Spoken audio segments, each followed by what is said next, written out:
I don't believe in Big Brother. I believe in people being able to take their own destiny into their hands. Somebody said, if you want to get rid of stupid people in the world, just remove the warning label. Thin it out. Let's let them thin out.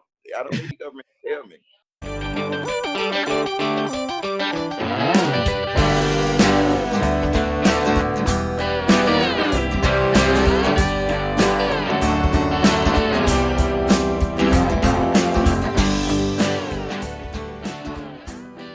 Anyway, welcome everybody back to ProTalks. This is going to be episode number 6, bringing on all the way across to the other side of the nation. This is Craig Anderson. He's Orange County, California. He is in civil engineering and he is in grading, estimating.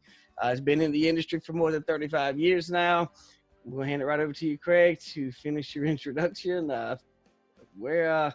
I guess to say this, I met him on LinkedIn. I like to throw that in there sometimes. So yeah, we started on a messaging system on LinkedIn, and here he is on the show. Welcome, Craig.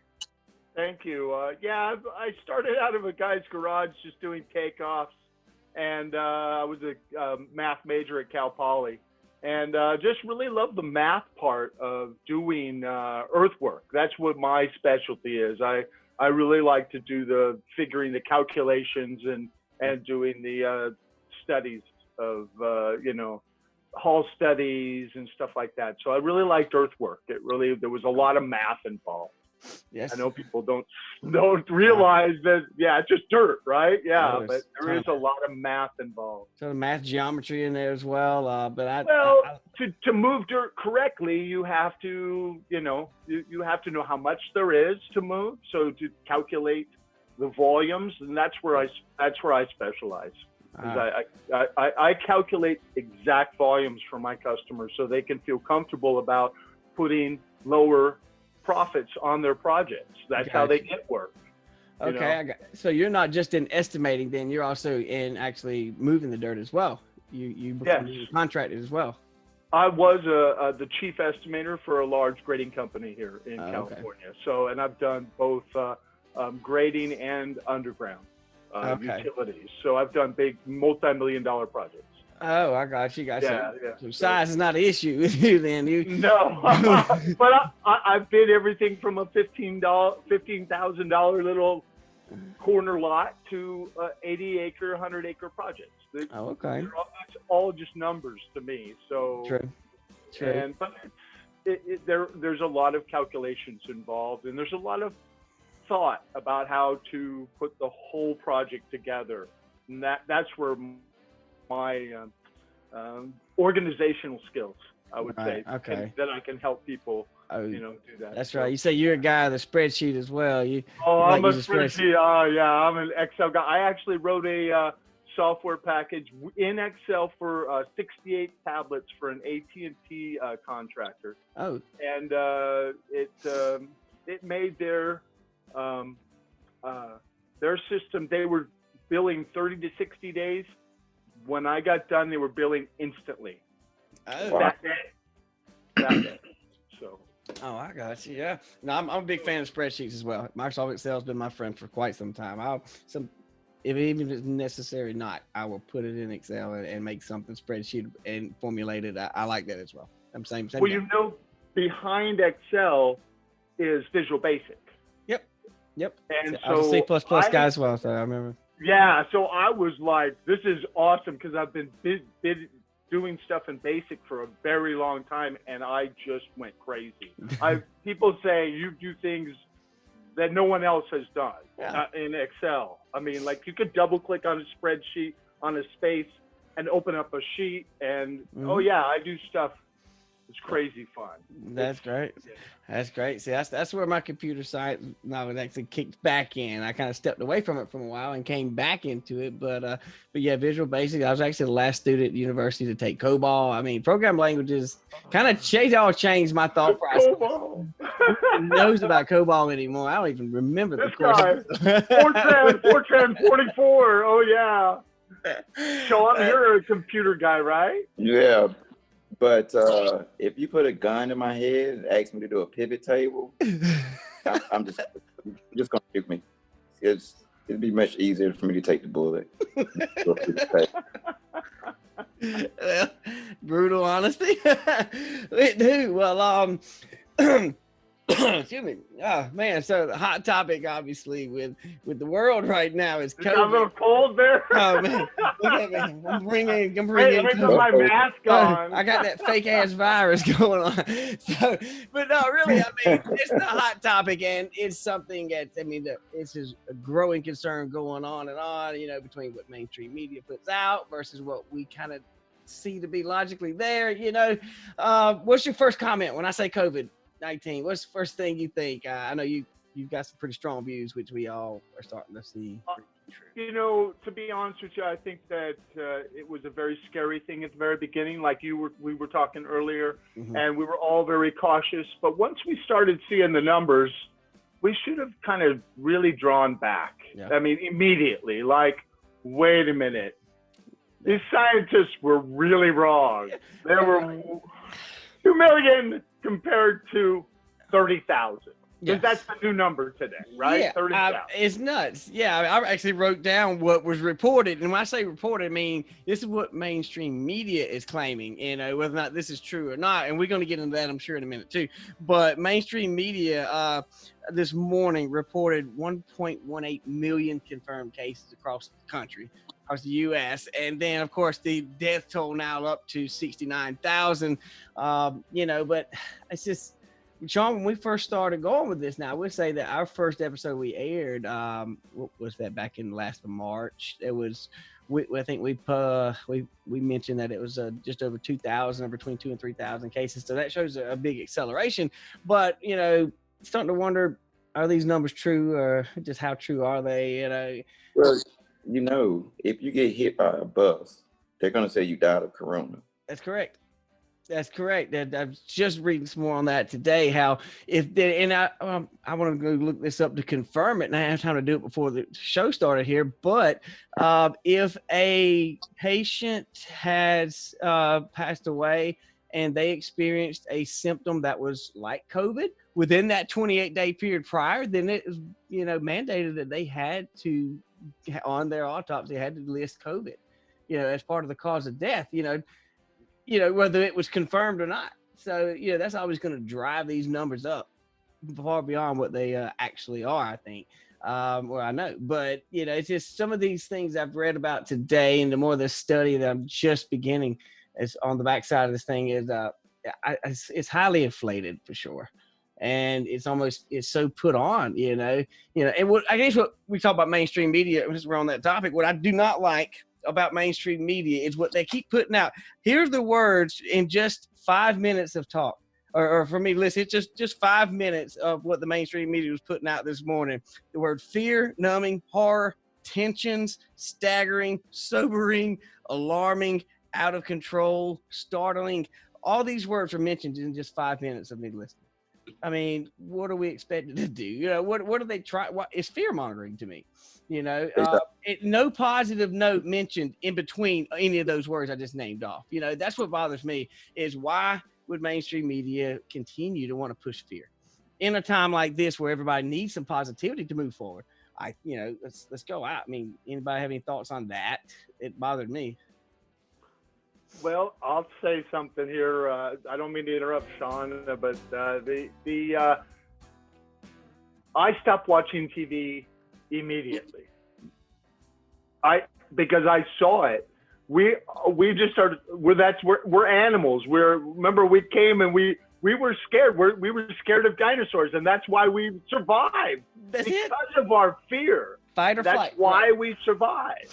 So they played on that. And it just seems, I don't know why they would do something like that, but I don't know, driving, I don't know, it just doesn't even make sense why they would do that. I wonder if they're pushing another agenda. I listened to some of this, and I we don't have to go into all the theories, but it is, you know, I just wish that if I had my way and I had anything they would listen to come out of me, say something positive, give us some positive outlook, say something, hey, the curve is flat, and dwell on that a little strong.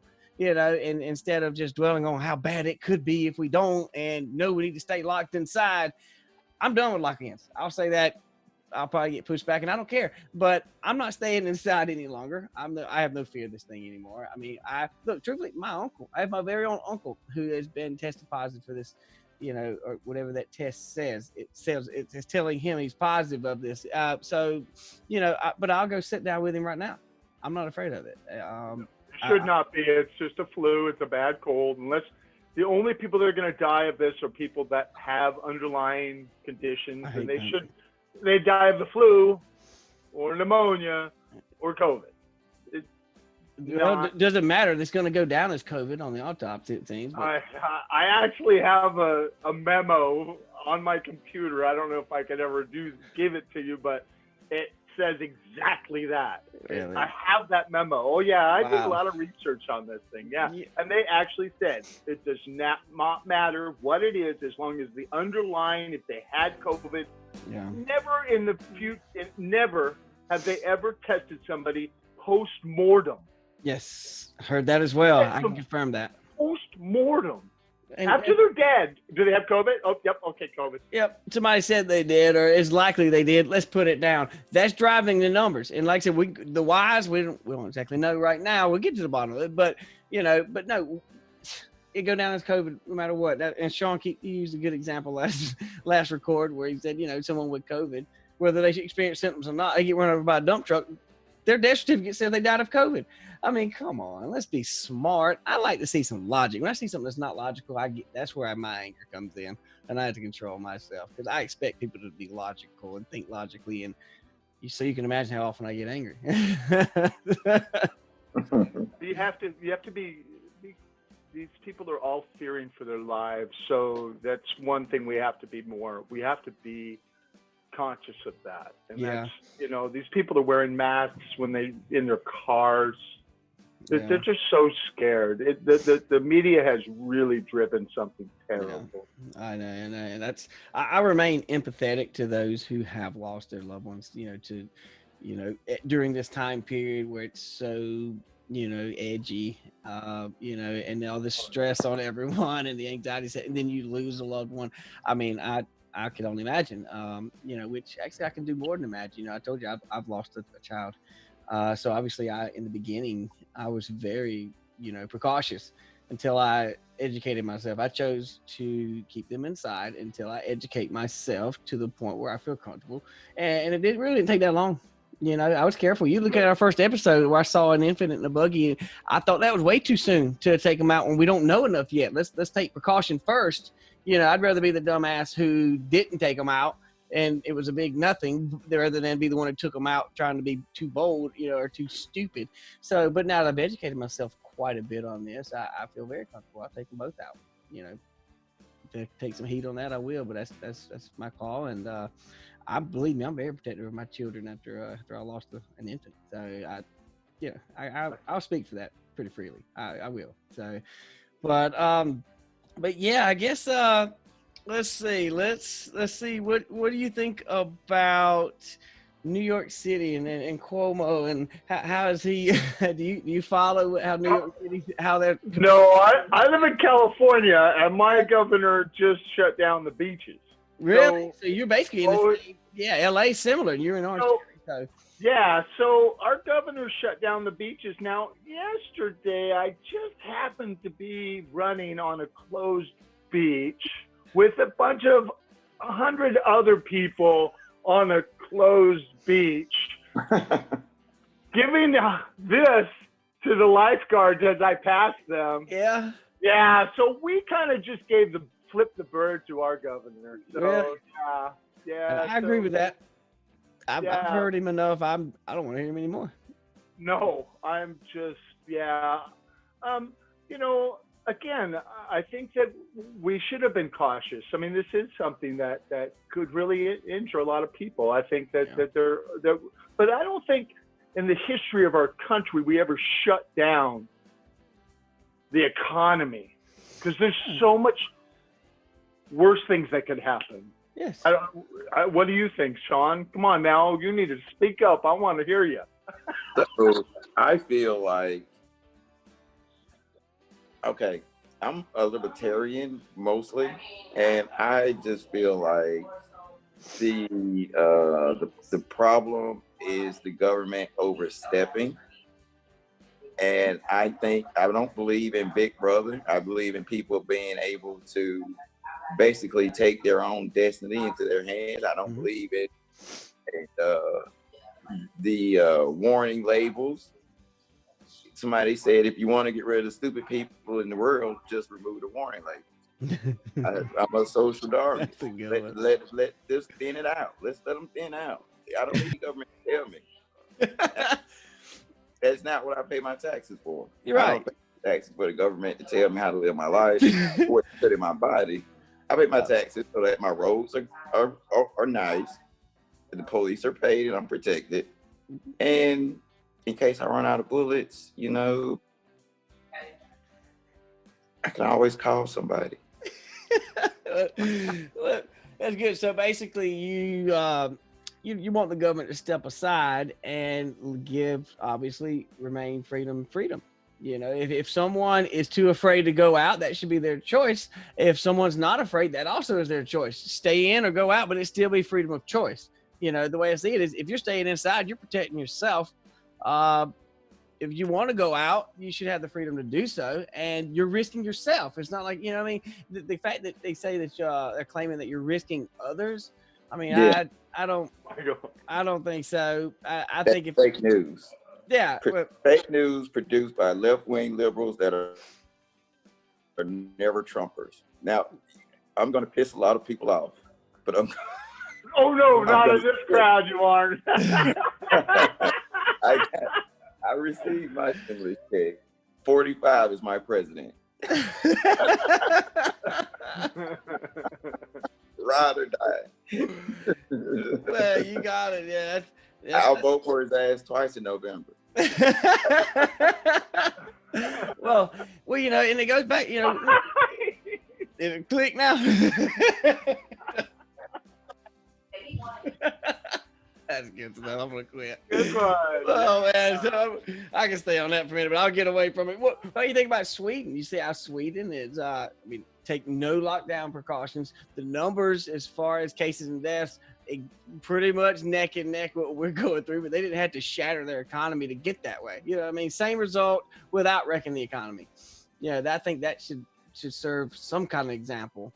You know, did you notice that too, Sean, where Sweden didn't lock down and they're still in the same boat as us, you know, as far as dealing with the virus itself, or, you know, what they say is a virus. But anyway, Craig, you follow Sweden, see what they did? I never knew anything about immune systems or any of this stuff before this. Yeah. Now, I only read scientific, just the way I am. I only read scientific stuff. In the very beginning, I read the Imperial College reports. Yeah. Because those are the ones that were driving all this. They were the drivers of all these numbers. They were the ones that were millions are going to die. That's where Fonte got all this information, was from the Imperial College. Yeah. Those are the numbers. Those are the models that he came from. So I was reading theirs, and then, but I never knew about the immune system, that we actually have to have viruses. Yes. We are going to have the worst flu season on record. Mark my words. This December. No. You have to have. I never even thought of this. You have to have bacteria and viruses to keep your immune system. Absolutely. That's the word antibodies ringing in your head now. Antibodies. We have to have those things. Yep. And you can't build them unless you're exposed. And that's why I make the crack lately, and I call it a crack, but I'm serious. I wish I'd get COVID. I mean, I'm gonna get some. You probably already have. I got speculation. What I'm trying not to be is one of those people that say, "Oh, I was sick about 2 months ago. I probably had COVID, didn't know it." Well, I really probably did, because I was dealing with quite a bit of sickness during the Christmas holiday break, and it lasted about 3 to 4 weeks on me. And I remember mentioning so many times, man, I don't usually struggle like this. So, and you know, truthfully, my whole house went through it during a 4-week period. We all got sicker than usual. You know, and, you know, in retrospect, it was very similar symptoms. So I truly am a possibility of one of those people who maybe could have had this virus. Now, as far as logistically, I don't know.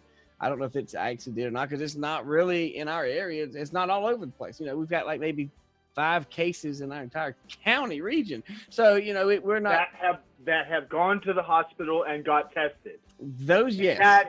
That's Yes. the thing. We have no idea how far it is. Exactly. And we're one of the last groups to get testing. We still even receive. It's like maybe a test center, maybe 30 something miles will be my nearest test center to go get tested for this virus. So it's for us to get tested, it takes an effort to get up and drive, 45 minutes away to go get it. And that's not many people done. So there's no testing here for us to have that data. Yeah. So realistically, if many of them had it and got sick, for them to be confirmed, they had to be hospitalized to go find out. That's true. Yeah. So they have testing centers here, and I'm like, wait a minute. The more cases we have, the more shutdowns we have. Hell no. No way am I going to go get tested. Exactly. There's a reason to shut us down. Yeah. No way am I going to get tested. Yeah, don't add to the mayhem. You're absolutely right. You know. My favorite was in San Diego. A population of 3.3 million people. 2 people, a 70 and an 80-year-old died. And they wanted to shut the beaches down and then shut everything down for 2 old people in an old folks home that died.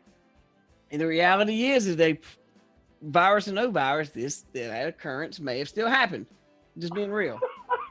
I'm not trying to be mean or funny, but they probably would have died. It was probably their time. It just happened to die during COVID, so COVID gets the blame.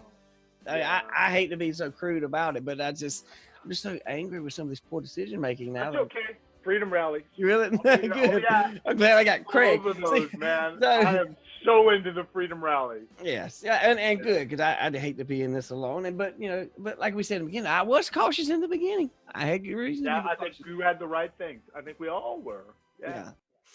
That is good.